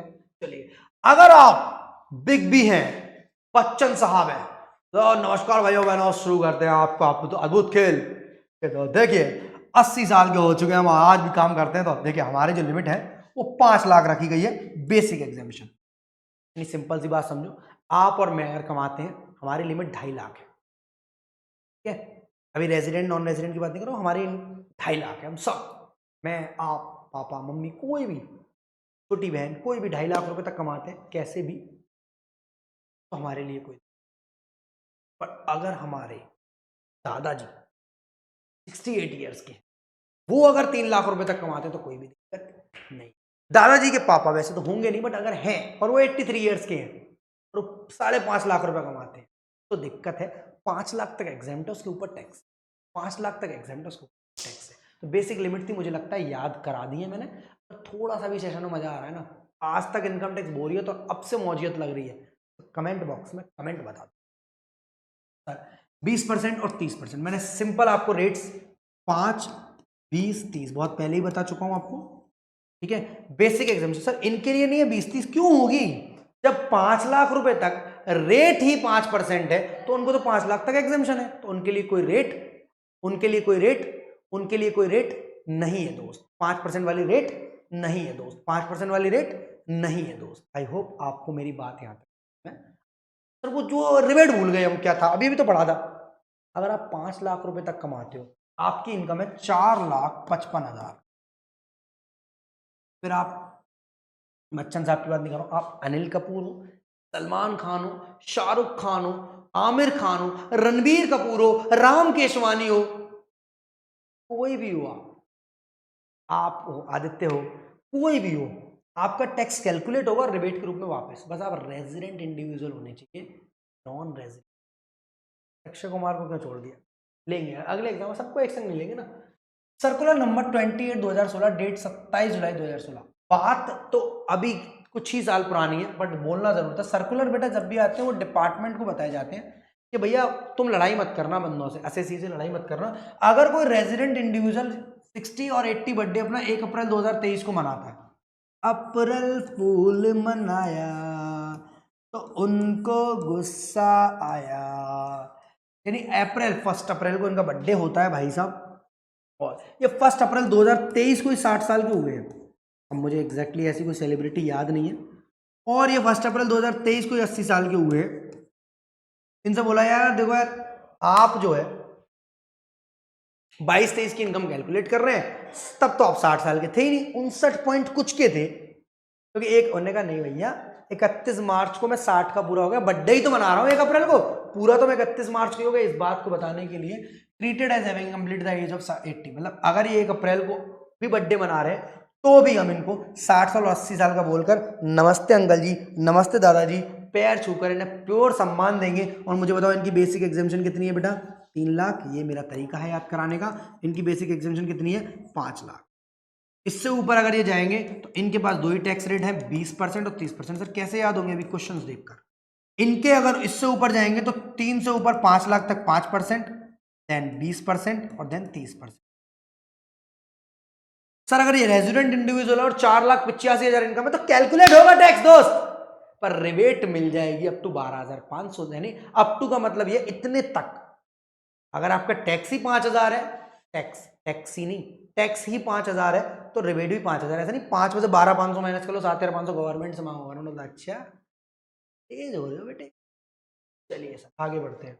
Total turnover of gross receipts of previous in 2021, ये क्या है सर? ये कंपनी की टैक्स रेट से घबराने की जरूरत नहीं सर। कंपनी में तो आपने सिंपल बोला था, अगर आप 1 रुपया भी कमाते हो, हाँ कमाते हो, बट कुछ स्पेशल केसेस में समझ रहा, अगर आपकी टर्नओवर कंपनी का 2021 में, बहुत पुराना है प्रीवियस ईयर 2021 में, तब से लेकर, हाँ स्पेसिफिक क्वेश्चन आएगा इस पर, एमसीक्यू आएगा, तो प्रीवियस ईयर 2021 में यानी 1 अप्रैल 2020 से 31 मार्च 21 तक, कोरोना काल चल रहा था वैसे तो उस समय, याद रखने के लिए। अगर किसी भी कंपनी का टर्नओवर 400 करोड़, देखो ये इनकम नहीं बेटा, टर्नओवर 400 करोड़ तक हो तो छोटी कंपनी। सर अपने देश में 400 करोड़ की, अरे 40-40 हजार करोड़ तक की टर्नओवर वाली कंपनी, टर्नओवर मतलब ग्रॉस रिसीप्ट सेल, 400 करोड़ रुपए अगर आपकी टर्नओवर वाली कंपनी है तो आपके लिए टैक्स रेट कम है सर, 25% का टैक्स रेट माना गया है। ये यहां से डोमेस्टिक कंपनी हटकर चली गई है जिस पर 30% का टैक्स रेट है, और फॉरेन कंपनी पर 40%। थोड़ी सी चीजें ऊपर नीचे हो गई बेटा, मैं सेट करा दे रहा हूं आपको। यानी केवल इस वाली कंपनी के लिए एक स्पेसिफिक रेट है, दैट इज 25%, बाकी इसके लिए 30 और उसके लिए 40, इसके लिए 30 और उसके लिए 40। सरचार्ज जिस तरह आप पर लगा था मुझ पर लग सकता है, आप पर तो लगेगा, आप तो बहुत बेहतरीन इंसान हो, 37 लगेगा। याद कराओ जरा मुझे, इंडिविजुअल की क्या लिमिट थी? तो 50 लाख,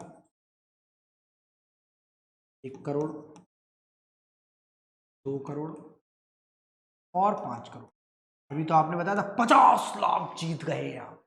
जैसे इससे ऊपर गए सरचार्ज लग गया, जैसे 1 करोड़ से ऊपर गए सरचार्ज लग गया, ठीक।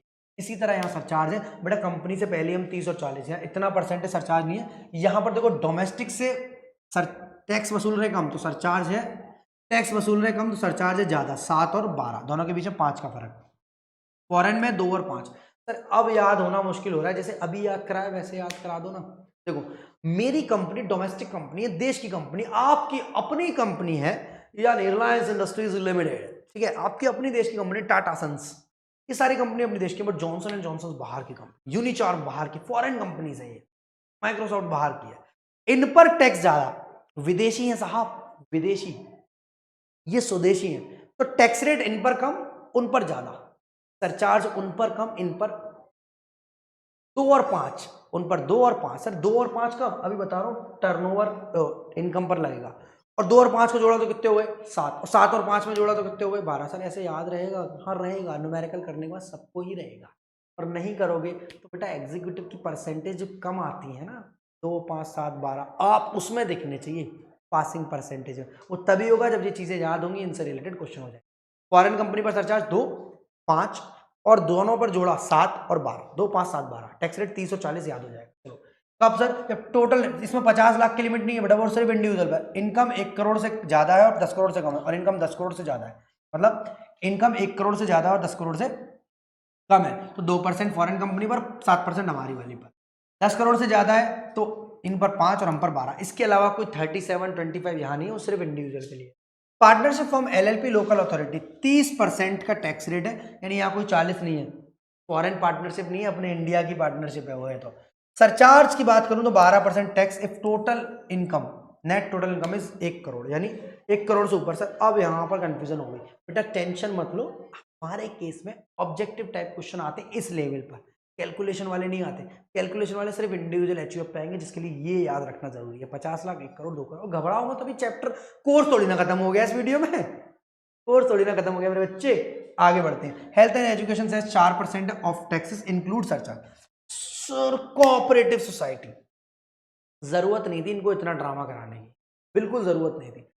हाँ वैसे याद करना थोड़ा कठिन है, पर इसके लिए सरदर्द है, बहुत बड़ा सरदर्द है, बट एमसीक्यू बेसिस पर क्वेश्चन आ सकता है, तो एक बार देख ले रहे। इनको बोला भाई अगर तुम्हारी इनकम 10,000 तक है तो 10%, 10,000 से ऊपर है 20,000 तक तो 20%, और 20,000 से ऊपर है तो 30%। उनने बोला अबे पागलों क्या किया है हमारे संग तुमने, लिमिट दो तो ऐसे तो दो, ये कोई लिमिट है? उनको दी तुमने 2.5 लाख, रिबेट दे रहे हो 5 लाख, उन्होंने कहा वो इंडिविजुअल है, उन्होंने कहा हम कौन जानवर हैं फिर, तो हमसे वसूलो ही मत टैक्स। उन्होंने कहा तुम कोऑपरेटिव सोसाइटी हो, तुमने देश में बहुत हल्ला काट रखा है, तुमसे कोई फायदा नहीं है गवर्नमेंट को, और सरचार्ज लगेगा 7% का इफ टोटल टर्म। तो दिमाग में अगर एक बार देख लो बस, एग्जाम में चांसेस कम होते हैं, बस इस पर आता है 10,000 पर, भैया 10,000 से नीचे तो 10% और 20% और 30%। आगे बढ़े, आगे बढ़ते हैं, चलिए। Marginal relief it is applicable in, marginal relief it is applicable in case of all assessee where surcharge is applicable. You have to check marginal relief concept when the total income is little bit more than 50 lakh, 1 crore 2 crore 5 crore. क्या है तो ये तो अभी आपने वो बताया था सरचार्ज, हाँ सरचार्ज है 50 लाख 1 करोड़ 2 करोड़ 5 करोड़, यानी अगर किसी की इनकम 50 लाख से थोड़ी सी ऊपर जाती है तो टैक्स पर टैक्स, यानी सरचार्ज लगने की वजह से उसका टैक्स ज्यादा चला जाता है, तो मार्जिनल रिलीफ दिया गया। अभी डिटेल में इसका क्वेश्चन करेंगे। इंडिविजुअल एचयूएफ एओपी बीओआई और 1 crore in case of company form local authority cooperative society, 10 crore in case of rebate under section 87A for resident individual having net taxable income up to, ये तो पढ़ चुके हैं हम लोग वैसे भी। आगे बढ़ते हैं, topic tax rate for the assessment year, ये किसकी क्या जरूरत थी। Individual HUF AOP BOI judicial person in case of super senior city हो चुका है हमारा मोर देन 80 है। इंपॉर्टेंट बात है resident, super senior citizen means an individual who is resident in India, ठीक है, उन पर सिर्फ 20%, क्योंकि 5 लाख तक नील है, अभी पढ़ चुके हैं, दोबारा पढ़ने की जरूरत नहीं है। सीनियर सिटीजन के केस में 3 लाख, ये भी पढ़ चुके हैं, दोबारा पढ़ने की जरूरत नहीं है, सब रिवीजन वाला बेटा, वहां एक साथ पढ़ाया था, अलग से रिवीजन कराया। आगे बढ़ते हैं, 2.5 लाख रुपए तक नील है, पूरा पढ़ चुके हैं, दोबारा पढ़ने की जरूरत नहीं है। तो दोबारा डाला क्यों, रिबेट अभी पढ़ चुके हैं, फिर दोबारा पढ़ने की जरूरत। Compute tax liability of the assessee 52 years whose total income is,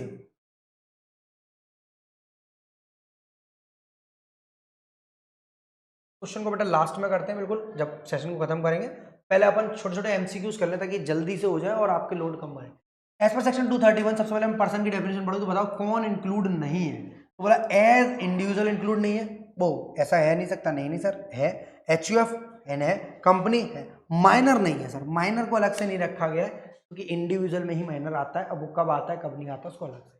tax exemption limit for the resident senior citizen, अभी भी पढ़ा है बेटा, बिलो 80 ईयर्स, 60 से 80 तक का बंदा है सीनियर सिटीजन, सुपर सीनियर नहीं है, सीनियर है। मुझे बताओ कितनी, 3 या 5, दो ही ऑप्शन, 3 या 5, 3 या 5। 3 तक सर कोई भी टैक्स नहीं है, एग्जेम्पशन लिमिट पूछ रहा है बेसिक एग्जाम, 3 तक कोई भी टैक्स नहीं है। एबीएन कंपनी रिसीव कर रही 2 लाख रुपए कंपनसेशन फ्रॉम सीडीएन कंपनी। इस टाइप का क्वेश्चन एक जरूर आता है बेटा, आपके एग्जाम का फेवरेट है, capital receipt, revenue receipt. Termination of contract of agency, amounts received is, क्या होगा, capital receipt and taxable, not taxable, या revenue receipt and taxable, revenue receipt and taxable. According to section 224 income का मतलब क्या है, inclusive या exclusive. Income की जो डेफिनेशन लिखी गई है वो बेटा ऐसे लिखी है, इनकम इंक्लूड्स। जब भी कोई डेफिनेशन ऐसे लिखी जाती है वो इंक्लूसिव डेफिनेशन होती है, ना कि एक्सक्लूसिव, मतलब आगे और बढ़ सकती। Total income of Atul resident individual 4,90,000, the rebate allowable, ये 4,90,000 है और रेजिडेंट है बंदा, कौन है, रेजिडेंट है। सबसे पहले बेसिक एग्जामिशन कितनी दी थी इसे, 2.5 लाख रुपए की, ठीक है, ये 60 साल वाला नहीं है, 3 लाख दो, 80 साल वाला नहीं है जो 5 लाख दो, 4,90,000 रुपए तक। ये वो बच्चा है जो क्लास में थोड़ा हेड डाउन कर लेटा हुआ था, 2.5 से कम कमा रहा होता, 2,40 तो कैलकुलेट ही नहीं करते, नो टैक्स, बट 2.5 लाख से ऊपर, यानी 4,90,000 में से इसको रिबेट वो बेसिक एग्जामिशन दे दो 2.5 लाख, कितना बचा, 2 लाख 4। सबसे स्मॉल रेट कितना था बेटा, 5, 20 या 30, सर सबसे स्मॉल 5%, कितना आएगा, 12। अब इस पर हेल्थ एंड एजुकेशन सेस मत लगाना, क्यों, क्योंकि सर रिबेट बीच में आ गई थी ना, उसके बाद शुरू हुआ था सरचार्ज, फिर हेल्थ एंड एजुकेशन सेक्स, फिर राउंडिंग ऑफ स्टेप्स, याद है या नहीं, टैक्स कैलकुलेशन के, जी सर याद है। पर 12,000 रुपये तक की क्या मिलेगी सर, रिबेट 12 में से 12 गए, टैक्स कैलकुलेशन पूछता, टैक्स पेबल पूछता तो 0। कई सारे बच्चे क्या करते हैं, नील लगाए जाते हैं, क्योंकि सर 490 पर तो रिबेट मिलती है रेजिडेंट को। ललित एक रेजिडेंट है, 81 साल के, बाबा है बहुत बड़े, नाम कैसा है, ललित इनका पुराने जमाने का। If is taxable income is 5,20,000, और रेजिडेंट इंडिविजुअल है तो 80 साल तक लिमिट, मुझे बताओ 3 लाख या 5 लाख, सर 5 लाख, यानी 5,20,000 में से 5 लाख अगर जाएंगे कितना आएगा, 20,000 रुपीज।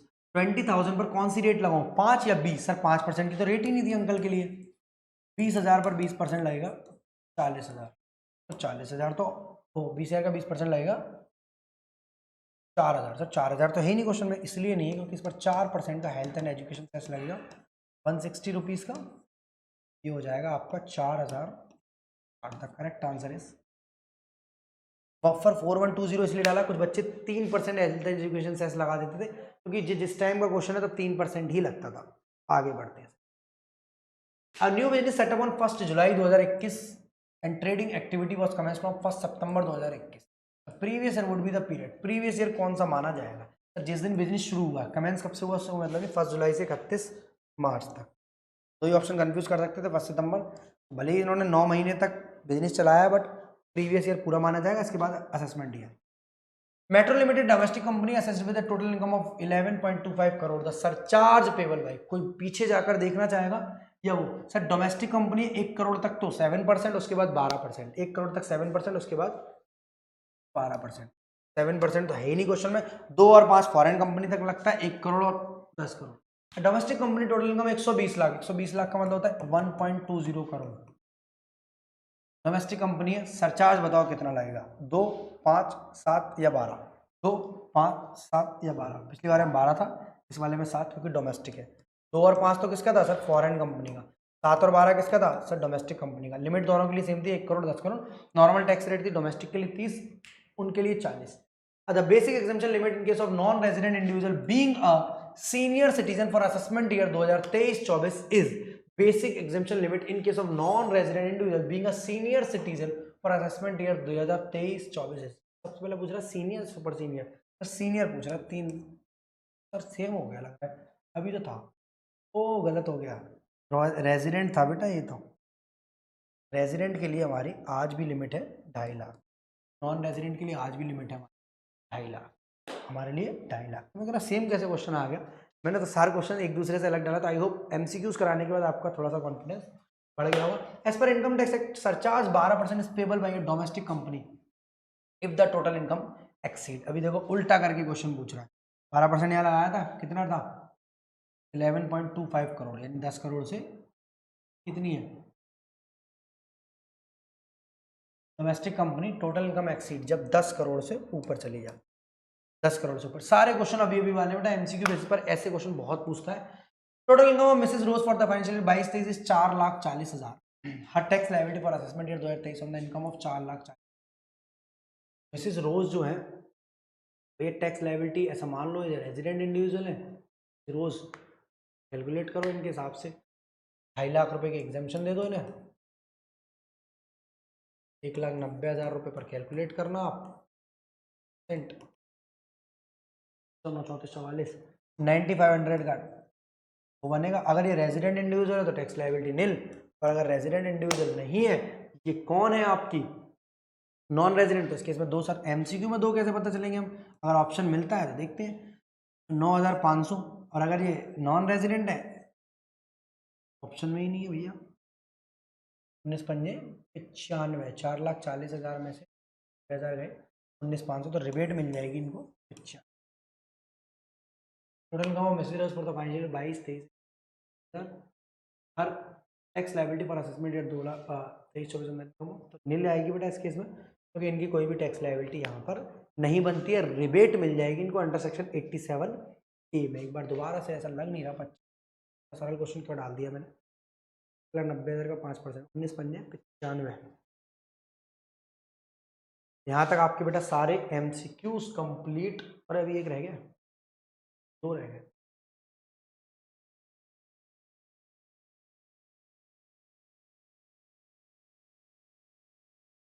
अभी रह गया apex court in the case of CIT Gujarat सुशासन सीमेंट लिमिटेड, ठीक है, बहुत बड़ी नाम लीला पड़ेगा। Liquidity damages receive from the supplier ने डिले कर दिया था मशीन देने में इनको, तो बताइए कैपिटल रिसिप्ट है या रेवेन्यू रिसिप्ट है। सर मशीन देरी कर दी देने में, इसके लिए पैसे दिए तो ये रिसिप्ट ही नहीं है, ये मशीन की कॉस्ट में से कम कर दिया जाए। इंपॉर्टेंट है, ये जजमेंट है बेटा, कहीं लिखा नहीं है कैपिटल रेवेन्यू, जजमेंट था।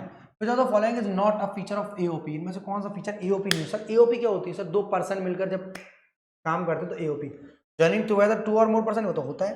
टू प्रोड्यूस इनकम प्रॉफिट, वो तो होता है। The company together is voluntary not mandated by any, नहीं, only individual can be members. ये BOI का फीचर होता है बेटा, इसका नहीं होता। इंडिविजुअल होगा तो BOI, और इंडिविजुअल के संग पार्टनरशिप फॉर्म के संग कंपनी के संग एक इंडिविजुअल जुड़ गया तो वो एसोसिएशन ऑफ पर्सन बन जाता है। Highest administrative income tax authority कौन सी होती है अपने देश में, director, finance minister, CBDT central board of direct tax. जिस तरह CBSE होता है central board of secondary education, इसी तरह होता है central board of direct. Avian company received 21 lakh as compensation from PQ and company for premature termination of contract of agency.